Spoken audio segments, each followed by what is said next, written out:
하루를 여는 말씀과 멜로디 높은 뜻 하늘교회 아침 예배.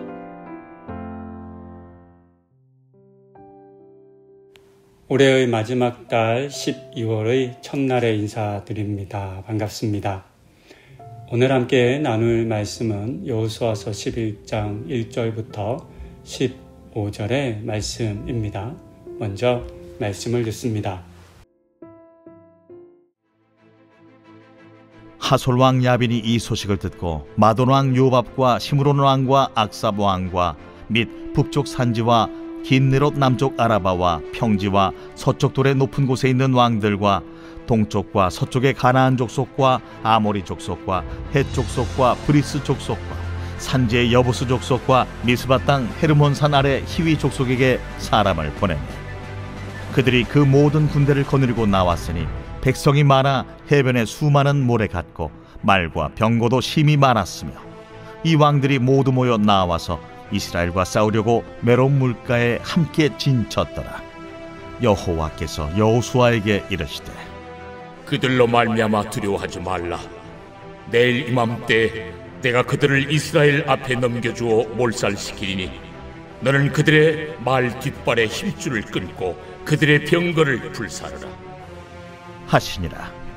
이에 여호수아가 모든 군사와 함께 메론 물가로 가서 갑자기 습격할 때에 여호와께서 그들을 이스라엘의 손에 넘겨주셨기 때문에 그들을 격파하고 큰 시돈과 미스르봇 마임까지 추격하고 동쪽으로는 미스바 골짜기까지 추격하여 한 사람도 남기지 아니하고 쳐 죽이고 여호수아가 여호와께서 자기에게 명령하신 대로 행하여 그들의 말 뒷발에 힘줄을 끊고 그들의 병거를 불로 살랐더라.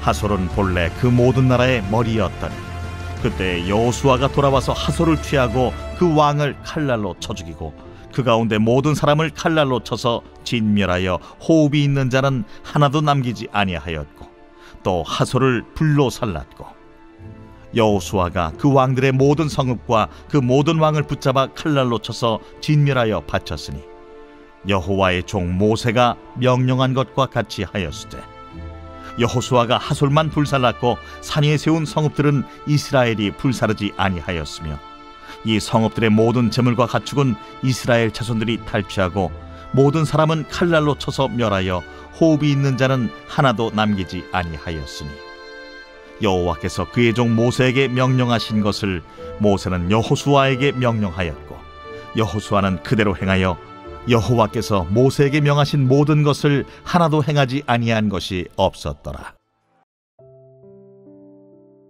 가나안 정복의 막바지에 다다랐습니다. 이번에는 북부 지역의 연합군과의 전쟁을 앞두고 있었습니다. 본문을 보면 하솔 왕 야빈을 중심으로 수많은 왕들이 연합하여 이스라엘을 대적했습니다. 그들이 가진 병거와 말이 매우 많았습니다. 4절은 그 군인들의 백성들의 수가 해변의 모래와 같았다라고 기록하고 있습니다.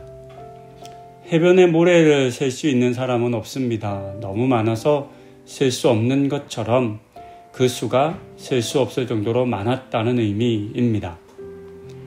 고대의 전쟁은 사람의 수에 의해서 승패가 결정되는 경우가 많았습니다.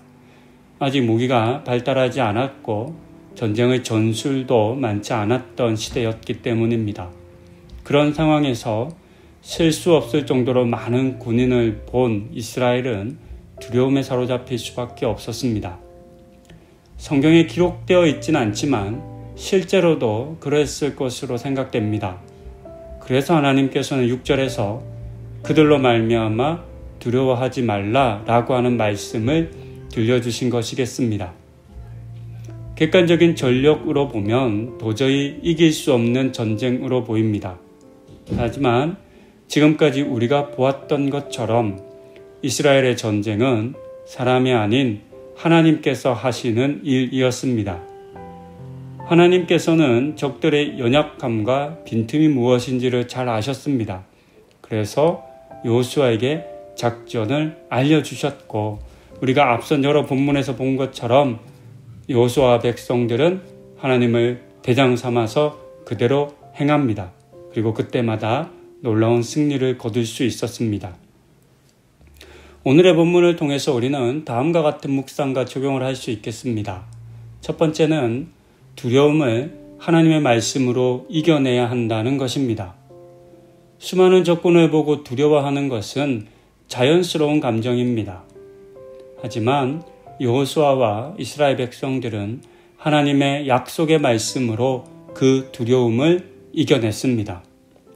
이처럼 우리도 현실의 크고 높은 벽들, 여러 사건들 속에서 두려움을 느낄 수 있겠지만 그 모든 것보다 크고 능하신 하나님이 우리와 나와 함께 하시고 또 승리케 하실 것이다 라고 하는 이 약속의 말씀을 신뢰해야 하겠습니다. 다음으로 살펴볼 것은 끝까지 순종해야 한다는 것입니다.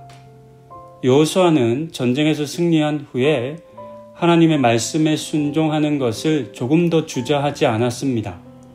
그래서 15절은 여호와께서 모세에게 명령하신 모든 것을 하나도 행하지 아니한 것이 없다라고 기록했습니다. 철저하고도 완벽한 순종이 이루어졌음을 알 수 있습니다. 이렇게 순종하는 것이 당연해 보이지만 사실 이렇게 순종하는 것은 결코 쉽지 않다는 것을 성도님들께서도 잘 아실 것입니다. 승리하기 전에는 하나님 도우심을 간구하지만 막상 승리한 이후에는 내 힘과 능력으로 이긴 것처럼 생각하기도 하고 하나님의 말씀에 순종하면 왠지 손해보는 것처럼 여겨지는 것들도 있습니다. 훗날 사울왕이 아말렉을 진멸하라는 하나님의 명령에 순종하지 못하고 자신의 욕심을 취한 것처럼 말입니다. 이런 불순종이 우리에게도 있을 수 있다는 것을 기억하고 끝까지 순종하는 성도님들 다 되시기를 권면드립니다. 올해도 수고 많으셨습니다. 남은 한 달 동안 하나님을 믿는 믿음을 더 단단히 붙잡으시고 하나님의 말씀에 순종함으로써 승리하시기를 또 이 승리를 통해 주님 주시는 복을 누리시는 우리 성도님들 다 되시기를 권면드립니다. 기도하시겠습니다. 이스라엘 백성들은 북부 연합군의 수많은 수 앞에 두려움을 느꼈을 겁니다. 하지만 그 두려움보다 하나님의 약속의 말씀을 믿고 전쟁에 나아가 승리할 수 있었습니다. 또한 승리에 도취되지 않고 하나님께서 들려주신 말씀에 순종하는 것에도 지체하지 않았습니다. 하나님 이와 같은 이스라엘 백성들과 여호수아의 믿음을 배우게 하여 주시고 우리의 삶 속에서도 그 같은 믿음으로 승리하고 또 어떤 상황에서도 하나님의 말씀 앞에 순종하는 우리 성도님들 다 되게 하여 주시옵소서. 12월 첫날입니다. 남은 한 달 하나님의 말씀 안에서 잘 마무리하게 하여 주시고 늘 하나님 힘입고 하나님 도우심 속에서 살아가는 우리 성도님들 되게 하여 주시옵소서. 예수님의 이름으로 기도드립니다. 아멘.